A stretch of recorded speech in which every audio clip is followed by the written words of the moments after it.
بنحن ساعات لسنين فاتوا في حياتنا، لأيام حلوة في حكاياتنا، ونبص على اللي وصلنا ليه ونكمل بنا على بدايتنا.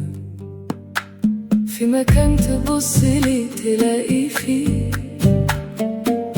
كل اللي بتتمناه، مع حد تنسى بيه الدنيا دي، وانت عيونك شايفاه، واصحاب قريبين حنينين غالي على قلوبنا.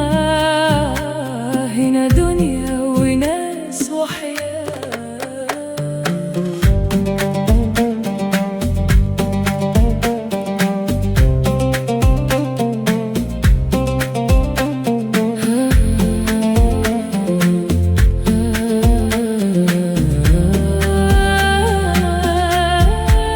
في ناس اللحظة اللي معاهم بتساوي حياة، ومكان بتحس المستقبل أجمل وياه. لو بينكم مسافة يقربها فرصة ومش ممكن هتسيبها، جنة هتدخلها واللي بتحلم بيه تلقاه.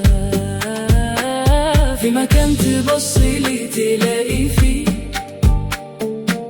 كل اللي بتتمناه، مع حد تنسى بيه الدنيا دي، وانت عيونك شايفاه، واصحاب قريبين حنينين غالي على قلوبنا. هنا دنيا وناس وحياة.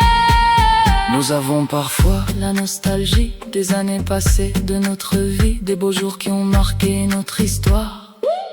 Puis nous regardons tout ce que nous avons accompli, et nous continuons à construire sur les fondations de nos débuts. Dans un endroit, il suffit de regarder autour de soi pour y trouver tout ce que l'on désire, aux côtés d'une personne qui te fait oublier le reste du monde, pendant que tes yeux ne voient qu'elle, et des amis proches et bienveillants, si précieux pour nos cœurs.